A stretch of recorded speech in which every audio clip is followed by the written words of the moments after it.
Trong lịch sử hơn 5.000 năm của các triều đại phong kiến Trung Quốc, chẳng thiếu những vị vua đam mê tửu sắc, suốt tháng quanh năm chỉ biết ăn chơi hưởng lạc. Cuộc đời của các vị vua này luôn được gắn liền với những yêu cơ, những mỹ nhân xinh đẹp nhưng lại mang trong mình trái tim ác quỷ. Hôm nay chúng ta sẽ cùng nhau khám phá hai nhân vật đầy bí ẩn và tai tiếng trong lịch sử Trung Hoa cổ đại. Trụ Vương, vị vua nổi danh với những câu chuyện về sự suy tàn của nhà Thương, và Đát Kỷ, một biểu tượng gắn liền với truyền thuyết và những lời nguyền kỳ lạ. Trụ Vương, ông là vị vua cuối cùng của triều đại nhà Thương, nổi tiếng với sự xa hoa tàn bạo và mối tình oan nghiệt với Đát Kỷ. Liệu Trụ Vương có thực sự là một bạo chúa hay chỉ là nạn nhân của những lời đồn đoán lịch sử? Đát Kỷ, nàng được miêu tả như là một mỹ nhân yêu quái, người đã mê hoặc và dẫn dắt Trụ Vương đến con đường diệt vong. Nhưng liệu sự thật có đơn giản như những gì sử sách ghi chép? Qua video này, chúng ta sẽ cùng nhau bóc tách sự thật, tìm hiểu những câu chuyện đằng sau lớp màn huyền thoại và khám phá cách mà lịch sử nhìn nhận những nhân vật đầy tranh cãi này.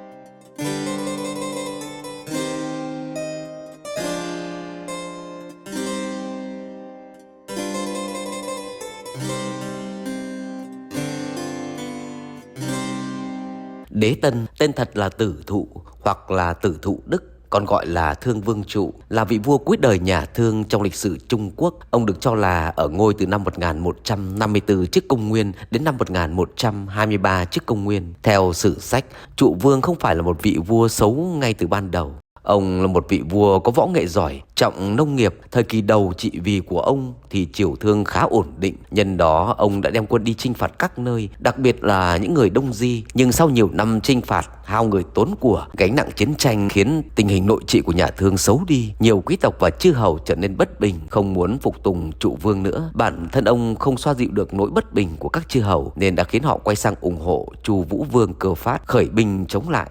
Nhà Thương diệt vong. Sau khi Đế Tân chết, Chu Vũ Vương muốn nêu bật tư cách xấu của ông, đã gọi ông là Trụ Vương, nghĩa là tàn bạo, gian ác. Trong các truyền thuyết dân gian, ông cùng với Đát Kỷ được mô tả là một cặp đôi độc ác, chuyên làm những việc bạo ngược, hại dân. Đặc biệt là trong Phong Thần Diễn Nghĩa, một tiểu thuyết thần thoại nổi tiếng thời nhà Minh. Trong sử ký Tư Mã Thiên viết, ông là con của Đế Ất, từ nhỏ có tiếng thông hiểu sách vở, có vẻ ngoài tráng kiện lạ thường. Sách Tuần Tử cho biết từ nhỏ ông nổi tiếng tuấn kiệt, có thể gọi là anh hùng đương thời. Ông là em trai của Tử Khải và Tử Diễn. Trong truyền thuyết, ông đủ thông minh để giành chiến thắng tất cả các cuộc tranh luận và đủ mạnh để săn thú hoang với hai bàn tay trần của mình. Khi lên ngôi, ông định đô ở Triều Ca, nay thuộc huyện Kỳ, Hà Nam. Vốn có sức khỏe phi thường, Đế Tân siêng năng chấn hưng trị quốc. Khi quốc lực cường thịnh thì ông chủ trương đánh dẹp các bộ tộc Đông Di ở phương Đông.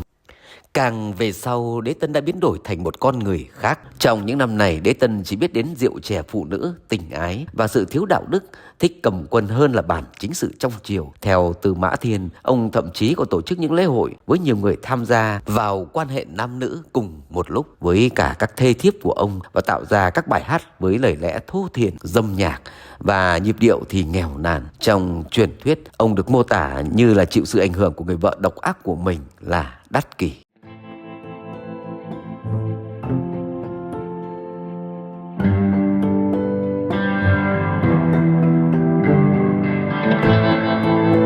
Một trong những hình thức giải trí nổi tiếng nhất mà Đế Tân rất thích được cho là Tiểu Trì, Nhục Lâm. Đó là một cái hồ lớn đủ chỗ cho một số chiếc thuyền, được xây dựng trên nền cung điện với lớp lót bên trong là các viên đá hình bầu dục lấy từ bờ biển. Điều này cho phép toàn bộ hồ được lấp đầy với rượu, gọi là Tiểu Trì, ao rượu.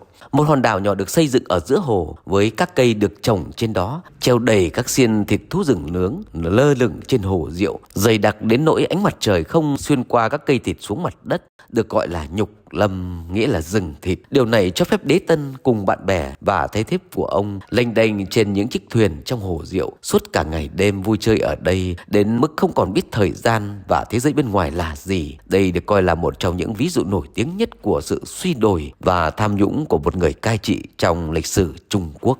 Ngoài ra, ông cũng nghe theo lời của Đát Kỷ để xây Lộc Đài, là một ngôi nhà to và cao vút để từ trên đỉnh có thể thưởng ngoạn cảnh vật của đất nước. Để vui lòng đắt kỷ, ông đã nghe lời xúi giục của bà mà bày ra vô số cực hình tàn khốc. Nổi tiếng nhất đó là sái bồn. Đây là một cái hào to và sâu, trong đó bắt thật nhiều rắn độc bỏ vào, hành hình bằng cách lột hết y phục của nạn nhân rồi xô vào bồn để lũ rắn thay nhau mổ cắn nạn nhân cho đến chết. Sái bồn là nơi mà ông và đắt kỷ giải sầu bằng việc bày ra trò đấu vật. Các thái giám và cung nữ sẽ đấu với nhau, kẻ thắng sẽ được ban rượu thịt ở tiểu trì, nhục lâm, ai thua sẽ bị ném xuống sái bồn cho rắn ăn thịt.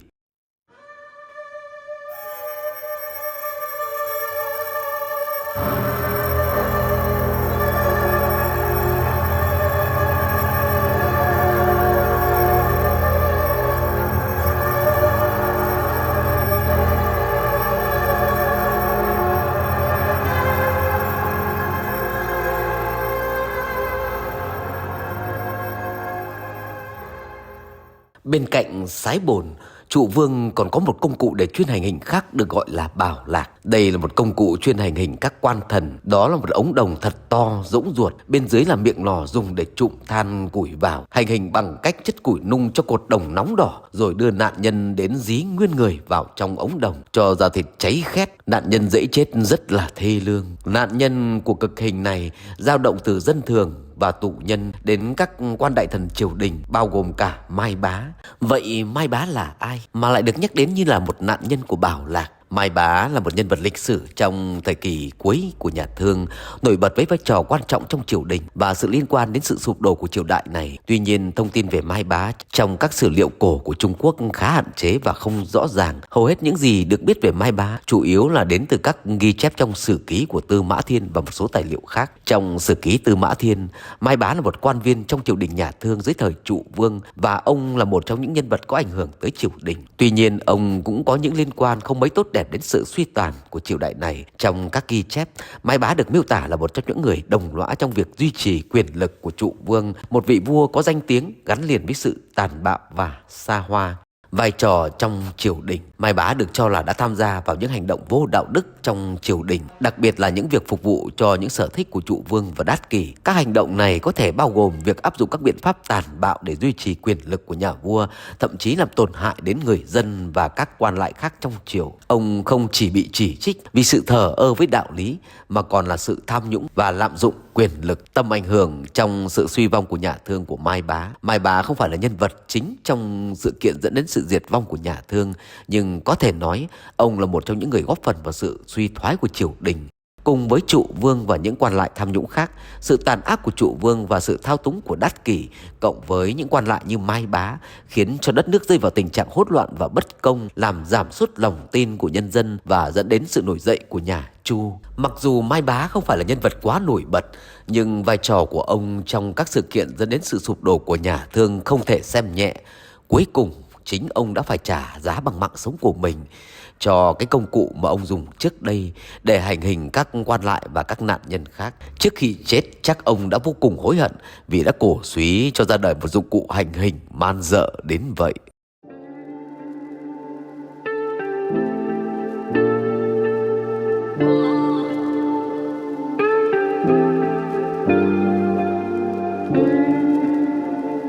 Để hỗ trợ cho sự xa hoa của đế tân mỗi ngày, các loại thuế cực kỳ nặng nề được ban hành, dân thường phải chịu đựng rất nhiều và do đó đã mất hết hy vọng cho nhà Thương. Anh trai của đế tân là Vi Tử cố gắng thuyết phục ông thay đổi nhưng bị quở trách. Người chú của đế tân là Tỷ Can cố làm điều tương tự nhưng đế tân lại không nghe và ra lệnh moi tim ông để xem trái tim của nhà Hiển Chiết trông như thế nào. Những hành vi tàn ác của đế tân khiến cho chư hầu và các tướng dần dần xa lánh, dẫn đến sự suy yếu của nhà Thương sau này. Câu chuyện về Trụ Vương và Đát Kỷ trong sử ký Tư Mã Thiên là một trong những bi kịch lịch sử được biết đến với những hành động tàn bạo và đồi bại. Trụ Vương, vị vua cuối cùng của nhà Thương, được miêu tả như là một người phóng túng độc ác và bị Đát Kỷ, một mỹ nhân xinh đẹp nhưng cũng tàn nhẫn thao túng. Hành động bày trò đấu vật giữa các cung nữ và thái giám rồi đẩy những người thua cuộc xuống sái bồn cho lũ rắn ăn thịt là một ví dụ điển hình cho sự sa đọa của nhà vua và sự tàn bạo của triều đình vào thời kỳ đó. Đây không chỉ là một hành động vô nhân đạo mà còn phản ánh sự mất phương hướng đạo đức của một triều đại trong bối cảnh xã hội phong kiến, nơi mà quyền lực thường bị lạm dụng và lòng tham không đáy. Những hành động như vậy là cực kỳ đê hèn và tàn nhẫn. Việc dùng mạng sống của con người làm trò cười, đặc biệt là trong một xã hội mà phụ nữ và người yếu thế dễ dàng bị coi thường và lợi dụng, thể hiện sự tha hóa đến mức không còn phân biệt được ranh giới giữa con người với con vật. Bên cạnh đó, hành động này cũng phản ánh sự đắm chìm trong thú vui tàn bạo của những người quyền lực. Trụ vương đã hoàn toàn mất đi lý trí và nhân phẩm, chỉ còn lại sự tham lam và ích kỷ. Đát Kỷ dù là một nhân vật có vẻ đẹp tuyệt trần, lại cũng không kém phần độc ác, trở thành công cụ để nhà vua thỏa mãn những ham muốn đê hèn của mình. Cả hai khi đã kết hợp đã tạo nên một bức tranh u ám của quyền lực bị lạm dụng làm hại dân chúng và xã hội. Ngoài ra, câu chuyện này cũng là một bài học về sự suy đồi của một triều đại khi đạo đức và công lý không được coi trọng. Những hành động như vậy không chỉ phá hoại con người mà còn góp phần vào sự diệt vong của nhà Thương, như một hình ảnh biểu trưng cho sự trả giá của chế độ độc tài tàn bạo và thiếu nhân văn.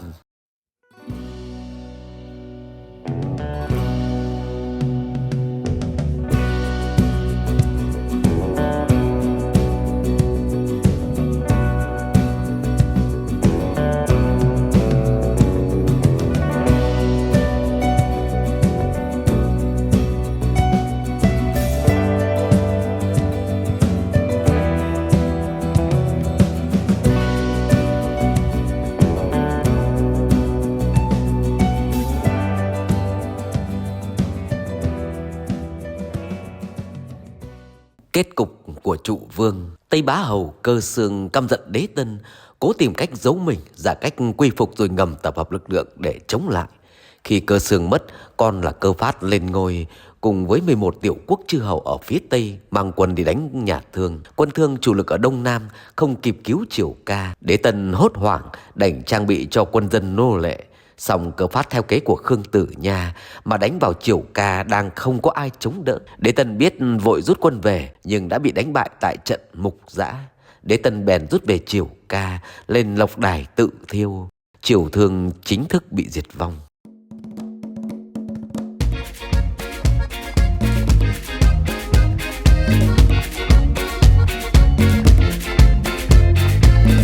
Khi nói về Trụ Vương của nhà Thương, không thể không nói đến một nhân vật vô cùng xinh đẹp nhưng cũng vô cùng độc ác, đó chính là Đát Kỷ. Người đã làm cho Trụ Vương mê đắm, đồng thời cũng là người gián tiếp dẫn đến sự suy vong của nhà Thương. Vậy Đát Kỷ là ai? Đát Kỷ là một nhân vật nổi tiếng trong truyền thuyết Trung Quốc về thời nhà Thương. Bà được biết đến là vương hậu thứ hai của Đế Tân, tức Trụ Vương, vị quân chủ cuối cùng của nhà Thương trong lịch sử Trung Quốc. Hình tượng phổ biến nhất của Đát Kỷ là sự tích bà do hồ ly tinh hóa thành. Trong nhiều câu chuyện cổ đến tiểu thuyết sân khấu, bà luôn được mô tả là mỹ nữ có nhan sắc làm mê đắm lòng người, thuộc hàng đại mỹ nhân của Trung Hoa.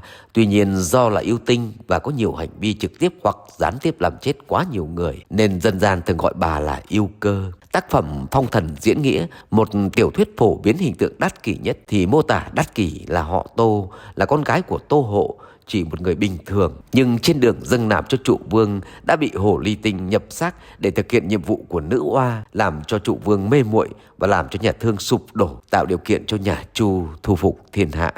Vậy tại sao nữ oa, một nhân vật truyền thuyết Trung Hoa, lại có mối thâm thù với Trụ Vương đến nỗi phải sai khiến hồ ly tinh nhập vào thân xác của Đát Kỷ để báo hại cho Trụ Vương? Câu chuyện về mối thâm thù giữa nữ oa và Trụ Vương trong truyền thuyết Trung Hoa không phải là một câu chuyện chính thức được ghi lại trong các sử sách, mà chủ yếu xuất hiện trong các tác phẩm văn học và truyền thuyết dân gian.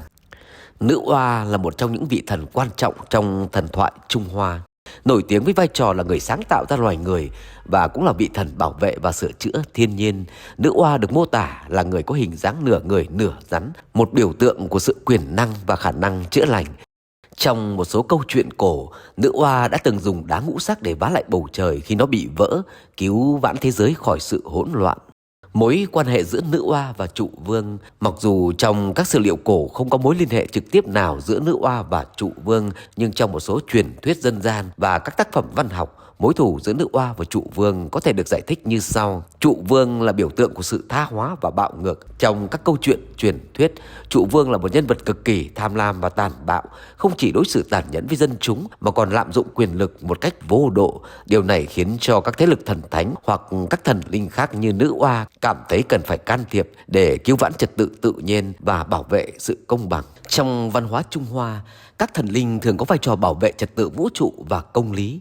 Trụ vương với hành động tàn ác và tội lỗi của mình đã đẩy đất nước vào sự suy vong. Điều này đã khiến các thần linh như Nữ Oa, vốn đại diện cho sự sáng tạo và bảo vệ, quyết định can thiệp để phạt trụ vương. Hồ ly trong thần thoại Trung Hoa là một biểu tượng của sự mê hoặc, lừa dối và tàn bạo. Thường thì hồ ly được cho là nhập vào thân xác của con người để thao túng và gây tai họa. Trong trường hợp này, có thể Nữ Oa đã dùng một con hồ ly để nhập vào Đát Kỷ nhằm trừng phạt trụ vương, vì Đát Kỷ chính là người đã khiến trụ vương sa đọa và gây nên sự tàn phá cho đất nước. Mối thù trong truyền thuyết, việc Nữ Oa sai khiến hồ ly nhập vào Đát Kỷ có thể là một cách can thiệp của thần linh vào trần gian để báo oán cho những hành động xấu xa của trụ vương. Nữ Oa với vai trò là một trong những vị thần bảo vệ trật tự vũ trụ có thể coi trụ vương là một kẻ thù lớn, và hành động này là một cách để tái lập sự công bằng, đồng thời cũng là một hình thức trừng phạt cho những việc làm tàn bạo của trụ vương.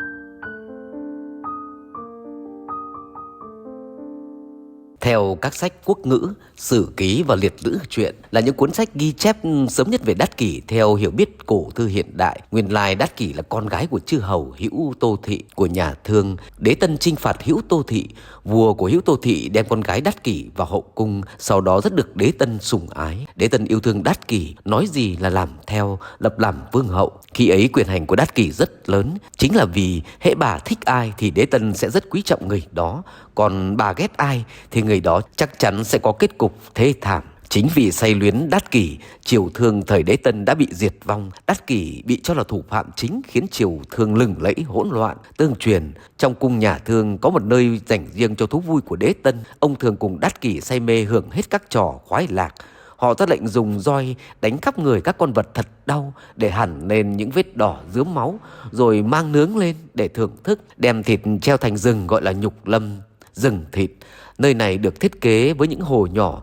Đế Tân cho đổ rượu vào đầy hồ, gọi là tiểu trì, ao rượu, rồi cùng Đát Kỷ và các mỹ nhân xuống tắm rượu. Đế Tân còn cho xây lộc đài, đài hiêu, mỗi vuông bên 3 dặm, cao ngàn thước, quy mô chưa từng thấy, phải dùng đến hàng vạn thợ xây 7 năm mới xong. Đát Kỷ bất hòa với thân thuộc của Đế Tân là Tỷ Can, vì Tỷ Can luôn khuyên can Đế Tân và chủ trương phế giết Đát Kỷ. Một lần Tỷ Can không chịu được hành vi của Đát Kỷ, khẳng khái trước mặt Đế Tân mà nói: không nghe theo điển phạm đời trước, lại chỉ chăm nghe theo ý kiến của một mụ đàn bà, ngày rước họa không còn xa nữa. Đế Tân tức giận giết chết Tỷ Can rất tàn khốc bằng cách cho người mổ tim của ông. Vì việc làm tàn bạo, Chu Vũ Vương Cơ Phát phát động chính biến, lật đổ Đế Tân. Đát Kỷ trong cơn loạn đã bị bắt và bị chém đầu thị chúng.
Các câu chuyện dân gian đều cho rằng vì quá yêu Đát Kỷ, Trụ Vương đã làm nhiều điều thất đức, đi theo vết xe đổ của Hạ Kiệt, say đắm muội hỉ đến nỗi làm hỏng chính sự và mất nước về tay nhà Chu. Sau này cuối đời Tây Chu lại có chuyện Chu U Vương si mê bao tự, mà cũng lặp lại bi kịch như Trụ Vương làm mất nhà Tây Chu.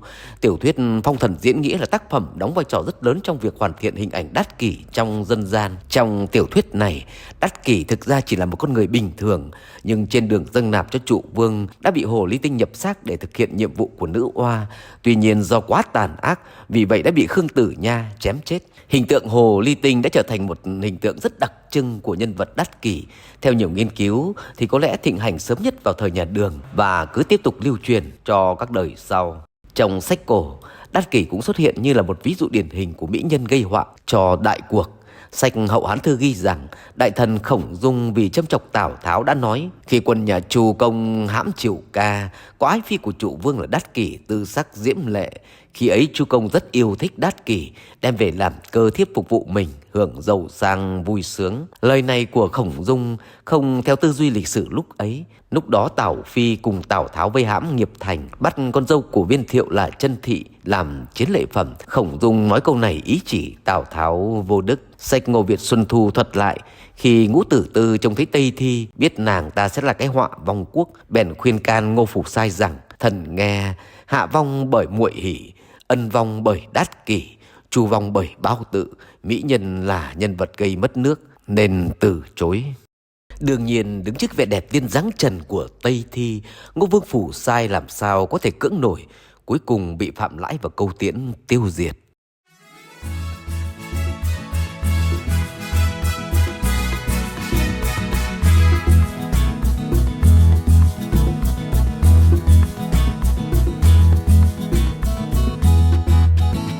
Đát Kỷ, người phát minh ra đôi đũa mà chúng ta đang dùng ngày nay. Tương truyền rằng vào thời nhà Thương, người dân khi ấy vẫn ăn bằng cách bốc bằng tay kiểu Ấn Độ bây giờ là chủ yếu.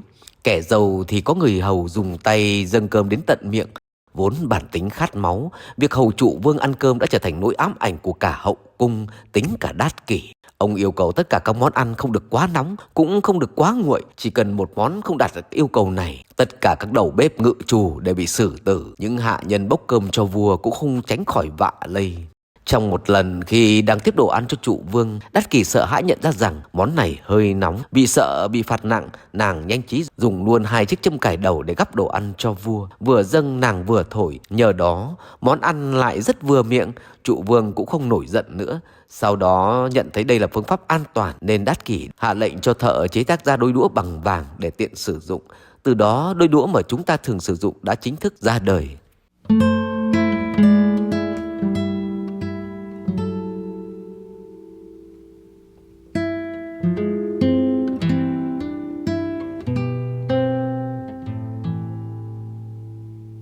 Nếu chỉ có đẹp và quyến rũ Trụ Vương không thôi thì Đát Kỷ cũng đâu đến nỗi khiến người đời căm ghét. Trái lại, người đàn bà này còn có những hành động rất tàn nhẫn để trả thù, cũng như chỉ để thỏa mãn tính hiếu kỳ của mình. Giai thoại thứ nhất. Bá Ấp Khảo, một người tình cũ của Đát Kỷ, đẹp trai, văn hay, võ giỏi, con trai của Tây Bá Hầu Cơ Xương. Đặc biệt chàng có biệt tài về âm nhạc, trời phú cho đôi tay tinh tường, những ngón tay như thần có thể điều khiển tiếng đàn. Vẻ đẹp cùng với tài năng của chàng đương nhiên đã khiến cho Đát Kỷ say mê như điếu đổ. Vốn tính dâm dục, Đát Kỷ là gái đã có chồng, đã bất chấp luân thường đạo lý, lập mưu tính kế để chiếm giữ trái tim của chàng. Có lẽ trên thế gian này có người nào đó ở trong một cung điện xa hoa cùng với một mỹ nữ tuyệt sắc như Đát Kỷ mà có thể giữ được bình tĩnh thì người đó chính là Bá Ấp Khảo. Vương hậu xinh đẹp, quyến rũ, vuốt ve mơn trớn thế nào chàng cũng nhất định không chịu phục tùng, nên bị chặt đầu rồi băm thịt làm nhân bánh bao gửi về cho Cơ Xương.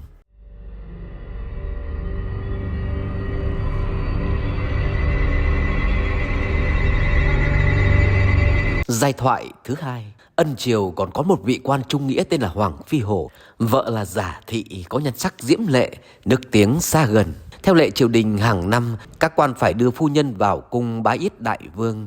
Giả phu nhân theo chồng vào cung. Trụ Vương thấy Giả Thị xinh đẹp, nói chuyện duyên dáng nên cuồng si vọng tưởng. Đát Kỷ thấy vậy đã ganh ghét, bày kế hãm hại, giả vờ mời Giả Thị tham dự dạ yến với Trụ Vương, sau đó cáo mệt về cung trước. Đát Kỷ biết tính của Trụ Vương vốn háo sắc nên chắc chắn khi say rượu sẽ tìm cách hãm hiếp Giả Thị. Quả đúng như vậy, sau khi Trụ Vương say rượu không giữ lễ nghĩa nên đã cưỡng bức Giả Thị. Vốn là người trọng tiết tháo, Giả Thị không chịu được nhục nhã, lao mình từ trên lầu cao xuống đất tự tử. Vương phi Hoàng Thị của Trụ Vương, vốn là em gái Hoàng Phi Hổ, nghe tin vô cùng phẫn nộ, chạy đến trách Trụ Vương vô sỉ. còn dọa giết Đát Kỷ để trả thù nên bị Trụ Vương lỡ tay đánh chết. Những câu chuyện về Đát Kỷ còn nhiều vô kể, nhưng có lẽ câu chuyện làm người đời rùng mình nhất là chuyện về sự hiếu kỳ của ả. Chuyện kể rằng một lần Trụ Vương cùng Đát Kỷ đi dạo, thấy cảnh một cụ già và một em bé đi trong mưa tuyết. Cụ già thì khỏe mạnh, còn em bé thì run rẩy vì lạnh. Đát Kỷ cảm thấy thật hiếu kỳ. Không lẽ cụ già sinh ra lúc cha mẹ còn trẻ nên ống chân có tủy, đứa trẻ kia sinh ra lúc cha mẹ già yếu nên ống chân không có tủy. Nghĩ vậy bèn sai người chặt chân cụ già và em bé ra xem rồi cười. Lại một lần nữa, Đát Kỷ cùng các cung nữ ra ngoài ngắm cảnh, thấy một phụ nữ mang thai đi qua. Đát Kỷ tò mò giới tính của thai nhi nên đã sai quân lính mổ bụng người mẹ ra xem. Sự hiếu kỳ của một lúc đã cướp đi sinh mạng của hai mẹ con. Trong triều có Tỷ Can là vị đại thần vô cùng giỏi giang, học vấn uyên thâm, là một trụ cột của nước Thương lúc bấy giờ. Đát Kỷ nghe câu thánh nhân chi tâm hữu thất khiếu, trái tim người có tài có 7 ngăn, bèn hạ lệnh moi tim ông ra để xem liệu tim Tỷ Can thật có 7 ngăn hay không.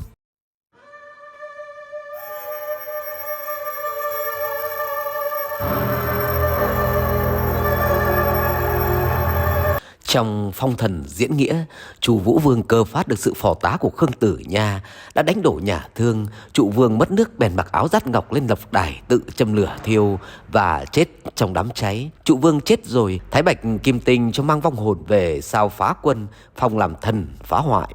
Còn Đát Kỷ thì bị Khương Tử Nha xử tử. Thái Bạch Kim Tinh cho bắt vong hồn Đát Kỷ về phong làm thần dục vọng, ác liệt hoang đàng để cai quản sao Tham Lang.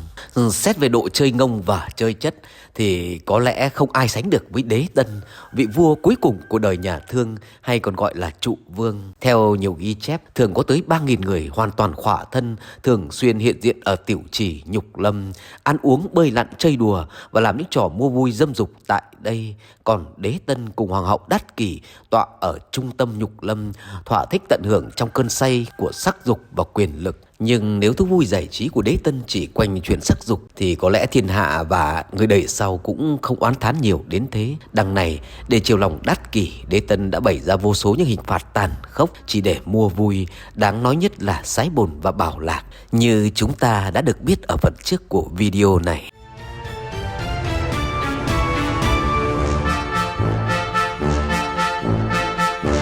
Trụ Vương và Đát Kỷ, một câu chuyện tình yêu đầy bi kịch nhưng cũng là bài học đắt giá về quyền lực và sự sụp đổ của một triều đại. Trụ Vương, một vị vua có sức mạnh vô biên nhưng lại bị cuốn vào cám dỗ của Đát Kỷ, người mà sự xinh đẹp và mưu mô đã khiến ông đánh mất lý trí. Sự sụp đổ của nhà Thương không chỉ là cái kết cho một triều đại mà còn là cái giá phải trả cho những tham vọng vô độ và sự tham lam không có điểm dừng. Cảnh kết thúc bi thảm của họ khiến người ta không khỏi xót xa khi Trụ Vương trở thành kẻ cô đơn và tự thiêu mà chết.